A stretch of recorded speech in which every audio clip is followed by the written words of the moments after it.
نہیں ناظرین، آرٹیکل 89 جو آئین کا ہے اس کے مطابق اگر پارلیمان سیشن میں نہیں ہے، نیشنل اسمبلی اور سینٹ، اور انتہائی کوئی ایمرجنسی کا معاملہ آ گیا ہے، کوئی ارجنسی آ گئی ہے، تو یہ حکومت وقت کے پاس ایک یہ طریقہ کار، ایک ٹول پرووائڈ کرتا ہے آئین پاکستان کہ آپ قانون سازی تھرو آرڈیننس کر لیتے ہیں.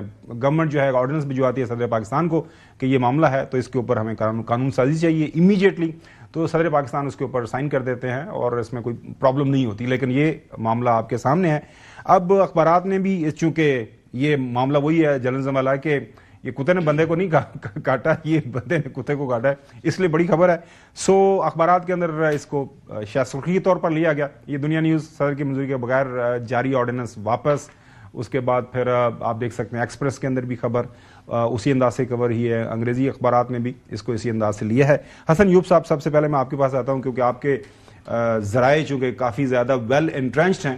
سو کسی بھی جو ہے مہذب ملک کہ تھوڑی بہت جمہوریت کہیں پہ ہو نا، تو اس طرح کا کام ہو ابھی تک کم از کم ایک سیکشن آفیسر کو، کوئی نیچے کوئی سپرنٹینڈنٹ کو، ڈپٹی سپرنٹینڈنٹ کو جو ڈرافٹنگ کرتا ہے اس کا ایک خاص عہدہ ہوتا ہے، اس کو لائن نظر کرتے ہیں، سسپینڈ کر دیتے. دیکھیں بات یہ ہے کہ دو وزراء ہیں وزارت قانون کے، وفاقی وزیر قانون، میرا دونوں سے بہت اچھا تعلق ہے، ذاتی تعلق ہے. نہیں یہ بتانے کی ضرورت نہیں ہے، لیکن دیکھیں یہ انہوں نے غلطی نہیں کی، یہ بلنڈر ہے، یہ مذاق ہے. یہ مطلب آپ نے اپنے آپ کو بیڈلی ایکسپوز کیا ہے کہ یہاں پر جو آپ کی جو معاملات چلا رہے ہیں وہ کس انداز سے غیر سنجیدگی سے چل رہے ہیں. ہیسٹ کے اندر کہتے ہیں جلدی کا کام شیطان کا ہے. آپ کو کون سی آگ لگی ہوئی تھی کہ یہ جو لوکل باڈیز سے متعلق آرڈیننس تھا آپ نے فل فور جو ہے وہ اس کو جاری کروانا تھا. پریزیڈنٹ کی سگنیچرز کے بغیر آرڈیننس جاری ہو نہیں سکتا. یہ تو میں نے تو کم از کم یہی بات سنی ہے. ابھی ہاں حالیہ کچھ عرصہ پہلے وہ نئی بہادر پنچوتا صاحب ہیں، وہ کہہ رہے تھے کہ نواز شریف صاحب جیل کے اندر تھے اور وہ پرائم منسٹر رہے ہیں، پریزیڈنٹ کبھی نہیں رہے، وہ کہتے ہیں جیل کے اندر سے بھی جو آرڈیننس جاری کرتے تھے، مطلب وہ ایسے وکیل تھے عمران خان صاحب کے، حکم دے دیتے تھے وہ ہو جاتا تھا. نہیں وہ جیل کے اندر سے بھی وہ کہتے ہیں کہ یہ آرڈیننس جاری کرتے تھے. یہ نئی بہادر پنچوتا صاحب وکیل ہیں. لیکن میں یہ کہوں گا کہ یہ ایکولی بڑی غلطی ہے جی. اس کو کسی صورت بھی اگنور نہیں کیا جا سکتا. اس میں آپ نے دیکھنا ہے کہ کس کی غلطی ہے. ڈیمانڈ کریں گے احتساب؟ جی احتساب بالکل ہونا چاہیے. ابھی تو کل کا واقعہ یہ کہ یہ بات انگریزی میں کہتے ہیں کہ where does stop the buck. بالکل ابھی کس کے ٹیبل پہ رکنا چاہیے اس کا معاملہ بالکل دیکھیں جی. جو بھی اس کے اندر ملوث تھے، جو کمیونیکیشن کر رہے تھے، یا جنہوں نے یہ کہہ دیا کہ جناب یہ منظور ہو گیا ہے، جس کی طرف سے یہ گو ہیڈ مل گیا، یہ منظور ہو گیا ہے، تو پھر اس بندے کو تو اکاؤنٹیبل ٹھہرانا چاہیے نا. اس نے تصدیق نہیں کی، تحقیق نہیں کی. بس خالی اگر کسی نے فون پر بھی کمیونیکیٹ کر دیا تھا کہ جی پریزیڈنٹ صاحب نے سائن کر دی ہیں، اس کے باوجود اس کا گزٹ نوٹیفیکیشن کس طرح نکلا؟ دیکھیں پریزیڈنٹ سے سائنڈ کاپیز آتی ہیں اور وہ ای کاپیز بھی آتی ہیں.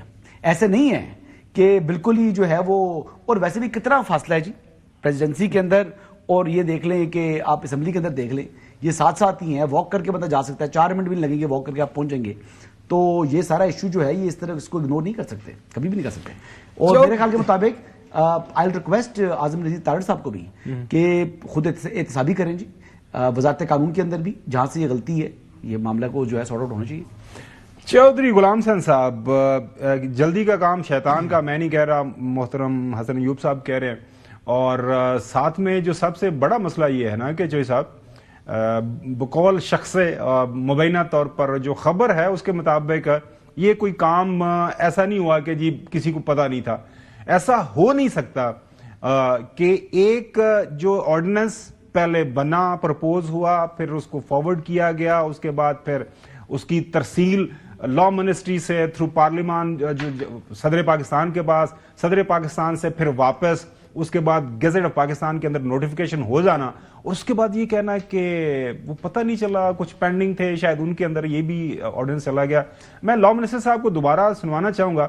وہ پنجابی ناظرین وہ کہتے ہیں کہ یانا گل کرے تھے سیانا کیاس، کہ اعظم نذیر تارڑ صاحب ہمارے لیے آپ بہت محترم ہیں، آپ پڑھے لکھے ہیں، آپ قانون کو جانتے ہیں، آپ آئین کو جانتے ہیں.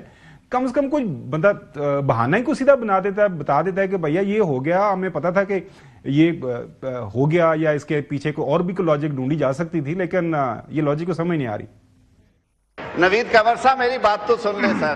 it has been brought to our notice. There is something circulating on the social media. Let me recheck and come back to that. There were actually 9 or 10 bills and ordinances which were pending assent with the presidency for so many days. And just yesterday we were informed that the president has been pleased to grant assent to those bills, acts and ordinances. Maybe it's part of that or it's not part of that. میں ویسے بھی یہ explain بھی کر دیا. I will also talk to relevant quarters and I'll get back to نوید قمر صاحب. جی اتنے بے خبر تو نہیں ہیں, یا اگر اتنے بے خبر ہیں اعظم نذیر تارڑ صاحب تو پھر آپ دیکھ لیں کہ وزارت کیسے چلا رہے ہیں. مجھے لگتا یہ ہے کہ وہ بار کونسلز کے الیکشن کے اندر اتنے وہ بزی تھے کہ انہوں نے وزارت کو بھی جو ہے نا وہ سائڈ پر کیا ہوا تھا.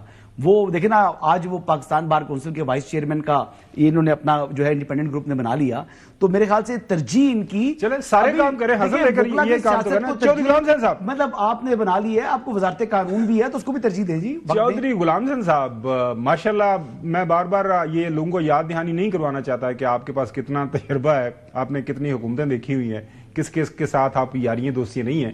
آپ کی نظر سے کبھی کہ ایسا واقعہ گزرا ہے, واقعہ تو چلو ہو جانا, اور اس کے اوپر اس طرح کی توجیہ, اس طرح کی دلیل دینا کہ جی یہ ہو گیا اور social media and all that. Shahid صاحب نہیں تو ویسے تو خاور صاحب آپ اتنے سیانے آدمی ہیں, باقیوں کا تو مجھے پتا ہے وہ ان کے کوئی جو بھی ان کا رائٹ ہے جو مرضی کریں. اور بھائی کل عارف علوی صدر تھے, انہوں نے کہا میں نے سائن نہیں کیے, اور اس کے باوجود انہوں نے اس کا وہ ٹائم لیمٹ کا چل صاحب ایشو تھا, وہ ٹائم لیمٹ کا ایشو تھا, وہ 10 دن ہو گئے تھے, سیکنڈ ٹائم بھیجنا پڑتا ہے, وہ ایک ٹائم کا ایشو تھا, وہ 10 دن ہو گئے تھے, وہ انہوں نے وہ اس کے اوپر کیا نہیں تھا. نو سچ تھنگ, آپ اس کے اوپر ہی did not sign it and they misbehaved بیہیوڈ, اور انہوں نے فراڈ کیا تھا. اب یہ ان کو عادت پڑ گیا. اب تو میں کہتا ہوں سارے ان کے دیکھنے پڑے گے کہ کس کس جگہ انہوں نے اس طرح کی حرکتیں کی ہیں.